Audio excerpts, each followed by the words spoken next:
अस्सलाम वालेकुम। आज रमज़ान का 14वां रोज़ा था और आज का दिन थोड़ा-सा थकाने वाला भी था, लेकिन दिल में एक सुकून भी था। कभी-कभी रोज़े के दिनों में इंसान थक तो जाता है, लेकिन फिर भी दिल चाहता है कि घर वालों के लिए कुछ अच्छा-सा बना लिया जाए। और आज मैंने सोचा कि क्यों ना चावल और गोश्त को साथ मिलाकर एक सादी-सी लेकिन बहुत मज़ेदार बिरयानी बना ली जाए। और साथ में मैंने सोचा कि आज 2 किस्म की मैं मीठा भी बना लेती हूँ, सूजी का गीला हलवा और गाजर का हलवा। रमज़ान में ना इफ़्तार की तैयारी करते वक़्त किचन की खुशबू ही दिल को खुश कर देती है। तो आइए आज की इफ़्तार की तैयारी आप लोगों के साथ शेयर करती हूँ। तो सबसे पहले हम बिस्मिल्लाह करके काम शुरू करेंगे, क्योंकि बिस्मिल्लाह में बहुत ही ज़्यादा बरकत है। जिस काम की शुरुआत अल्लाह के नाम से हो, उसमें बरकत ज़रूर होती है। सबसे पहले मैं गोश्त को अच्छे से धो करके तैयार कर लूँगी। फिर उसमें डालेंगे हम कुछ सिंपल मसाले। मैं कोशिश करती हूँ कि खाना बहुत कॉम्प्लिकेटेड ना हो, बस सादा और दिल से बना हुआ हो, क्योंकि सच बताऊँ, प्यार से बना हुआ सादा खाना भी बहुत लज़ीज़ लगने लगता है। रमज़ान का महीना ऐसा महीना है जिसमें इंसान छोटी-छोटी चीज़ों में भी खुशी महसूस करता है। कभी एक खजूर से इफ़्तार, कभी एक गिलास पानी से, और सच कहूँ तो यही सादगी रमज़ान को इतना खूबसूरत बनाती है। कभी-कभी मैं सोचती हूँ, हम रोज़ जो खाना बनाते हैं वो हमें एक रूटीन लगता है। लेकिन जब घर वाले साथ बैठकर खाते हैं और कहते हैं कि खाना अच्छा बना है, तो सारी थकान खुद ही दूर हो जाती है। और रमज़ान में भूख प्यास और थकान जो है वो एक तरफ, और ईद की आने वाली जो मतलब खुशी है, ईद आने वाली है तो उसकी तैयारियों की जो खुशी है वो एक तरफ। बहुत ही ज़्यादा मतलब इसमें हमारे मतलब एक्साइटमेंट होती है। और बहुत सारे लोगों की अभी तैयारियां शुरू हो चुकी होंगी और बहुत सारे लोग तो कंप्लीट भी कर चुके होंगे। तो आप लोगों में से जो जो हमारी वीडियोस देख रहे हैं, किन किन लोगों की तैयारी जो है मुकम्मल हो चुकी है ईद की, आप मुझे कमेंट बॉक्स में ज़रूर बताइएगा। और कितने लोग अब मतलब अब शुरू करेंगे तैयारी ईद की, तो आप मुझे कमेंट बॉक्स में ज़रूर बताइएगा। वैसे तो हमारी अभी तैयारी शुरू भी नहीं हुई है। और यहाँ पर देखिए, मैं यहाँ पर गोश्त को मैं डाल दिया है हमने। यहाँ पर गोश्त हमारा पक रहा है और इसे थोड़ी सी हम भूनेंगे यहाँ पर। उसके बाद से हम इसे पकने के लिए छोड़ेंगे। जो इतना हम प्याज और टमाटर के साथ हमने अच्छे तरीके से इसे भून लिया है, इसमें मसाला तो हमने लगा ही लिया था। तो इस तरीके से आप एक बार बिरयानी ज़रूर बनाइएगा। बहुत ही सिंपल तरीके से बना रही हूँ, चावल और गोश्त एक साथ डाल करके, जो कि बहुत ही ज़्यादा टेस्टी हुआ था। इतने ज़्यादा इसमें मसाले भी मैंने नहीं डाले हैं और कम तेल मसालों में ही बहुत ही लज़ीज़ हमारी ये बिरयानी बन के तैयार हुई थी। तो आप फटाफट से चाहें तो ये इफ़्तार के टाइम मतलब सर्व करने के लिए बहुत ही अच्छी रेसिपी है। आप इसे ज़रूर ट्राई कीजिएगा। इसे हमने इफ़्तार के टाइम में ही मतलब सर्व किया था और बहुत ही ज़्यादा लज़ीज़ बनी थी। तो ये देख सकते हैं दोस्तों, बहुत ही अमेजिंग दिखने में भी लग रहा है। और इसको हम अच्छे से भून रहे हैं और इसका कलर देखिए बहुत ही खूबसूरत लग रहा है और इसकी खुशबू तो पूरे किचन में फैल रही है, बहुत ही अच्छी लग रही है। तो दोस्तों, यहाँ पर हमने गोश्त को अच्छे तरीके से भून लिया है। दोस्तों, आप रमज़ान में इफ़्तार में क्या-क्या चीज़ें बनाते हैं, आप मुझे कमेंट बॉक्स में ज़रूर बताइएगा। तो अब गोश्त अच्छे से पकने लगा है। मैंने थोड़ी सी पानी डाल करके गोश्त को दम पे दे दिया है। इसे हमें 90% तक गोश्त को पकाना है, ज़्यादा नहीं पकाना है पूरी तरीके से। और इसकी खुशबू भी बहुत ही अच्छी आनी शुरू हो गई है। तो गोश्त जो है हमारा 90% तक पक चुका है। तो अब इसमें मैं चावल डाल रही हूँ। अब जब चावल और गोश्त साथ पकते हैं ना, तो ऐसा लगता है जैसे दोनों मिलकर एक नया टेस्ट बना रहे हों। किचन में इस वक्त जो खुशबू आ रही है, सच कहूँ तो रोज़े में सब्र करना थोड़ा मुश्किल हो जाता है, लेकिन यही तो रमज़ान की खूबसूरती है। सब्र भी सिखाता है और शुक्र भी। आप लोगों से एक बात शेयर करना चाहती हूँ। कभी-कभी ज़िंदगी में ऐसा लगता है कि हम जो कर रहे हैं उसका कोई रिज़ल्ट नहीं मिल रहा। जैसे कोई मेहनत करता है लेकिन काम नहीं चलता, कोई दुआ करता है लेकिन दुआ कबूल होती हुई नज़र नहीं आती। लेकिन सच बताऊँ, अल्लाह की दुनिया में कोई भी मेहनत और कोई भी सब्र बेकार नहीं जाता। बस फ़र्क इतना होता है कि कभी उसका फल जल्दी मिल जाता है और कभी थोड़ी देर से। रमज़ान हमें यही सिखाता है कि सब्र करना भी इबादत है। सुबह से लेकर शाम तक हम रोज़े में रहते हैं, प्यास लगती है, भूख लगती है, लेकिन फिर भी हम सब्र करते हैं। और जब इफ़्तार का वक्त होता है ना, तो एक छोटा-सा खजूर भी इतना लज़ीज़ लगता है कि दिल खुश हो जाता है। यही ज़िंदगी भी है। कभी मुश्किल आती है तो इंसान घबरा जाता है, लेकिन अगर इंसान थोड़ा-सा सब्र कर ले और अल्लाह पर भरोसा रखे, तो हालात धीरे-धीरे बदलने लगते हैं। तो बिरयानी तो अपनी जगह पकड़ रही है। अब मैं सूजी का गीला हलवा बना रही हूँ। तो यह हलवा बहुत जल्दी बन जाता है और खाने में भी बहुत सॉफ्ट और टेस्टी लगता है।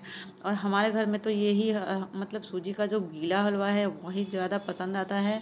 और वो जो बहुत ही ज़्यादा सख्त होता है जो हलवा, वो मतलब हमारे घर में किसी को भी उतना पसंद नहीं आता है। इसलिए मैं हमेशा ये गीला हलवा ही बनाती हूँ।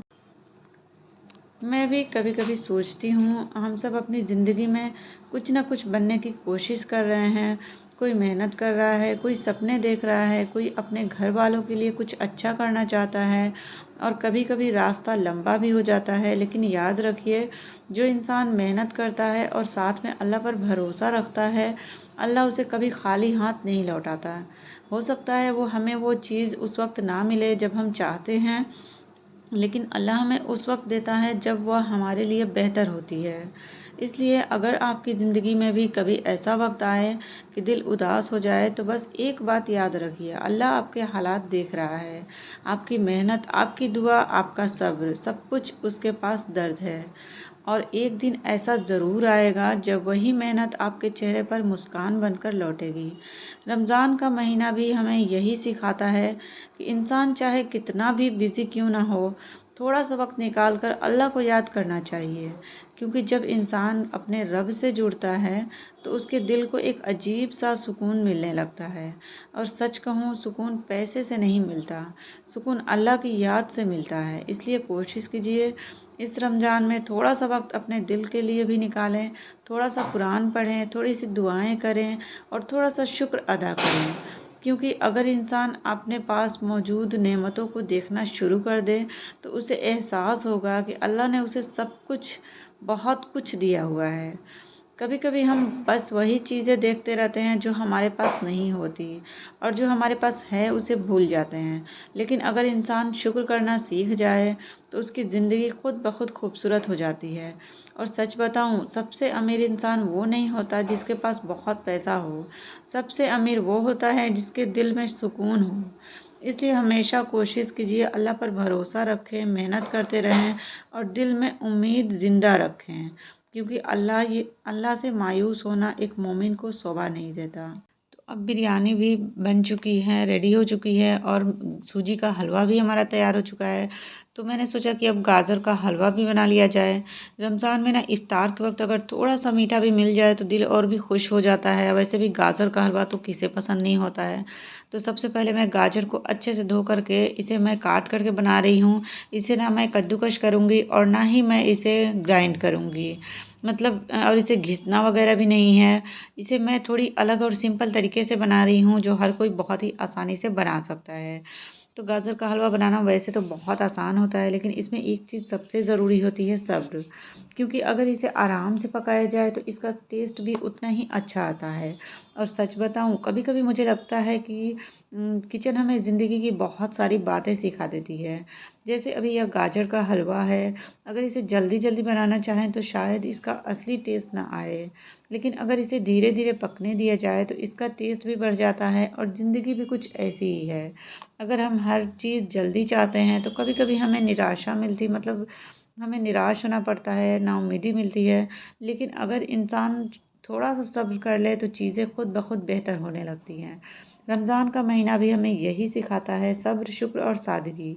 सुबह से लेकर शाम तक रोज़ा रखना कोई आसान काम नहीं होता, लेकिन फिर भी हम रखते हैं, क्योंकि हमें पता होता है कि अल्लाह इसके बदले हमें बहुत बड़ा अज़्र देने वाला है। और सच कहूँ, जब इफ्तार का वक्त करीब आता है ना, तो दिल में एक अजीब सी खुशी होती है। आज भी बस थोड़ी ही देर में इफ्तार का वक्त होने वाला है, और किचन में इस वक्त बिरयानी की खुशबू भी आ रही है, हलवे की खुशबू आ रही है और गाजर के हलवे की भी मैं तैयारी कर रही हूँ। कभी कभी मैं सोचती हूँ हम रोज़ रोज़ जो खाना बनाते हैं वो हमें एक छोटी सी बात लगती है, लेकिन असल में यह छोटी छोटी चीज़ें घर की खुशी बन जाती हैं। जब घर वाले साथ बैठकर खाना खाते हैं, हंसते हैं, बातें करते हैं, तो वही पल सबसे खूबसूरत होते हैं। और सच कहूँ, दुनिया में सबसे बड़ी नेमत क्या है? सुकून वाला घर, जहाँ मोहब्बत हो, जहाँ अपनापन हो, जहाँ इंसान खुद को सुरक्षित महसूस करे। और यह सब चीज़ें पैसों से नहीं मिलती, ये अल्लाह की नेमत होती है। इसलिए हमेशा अल्लाह का शुक्र अदा करना चाहिए, क्योंकि अगर इंसान शुक्र करना सीख जाए तो उसकी ज़िंदगी बहुत आसान हो जाती है।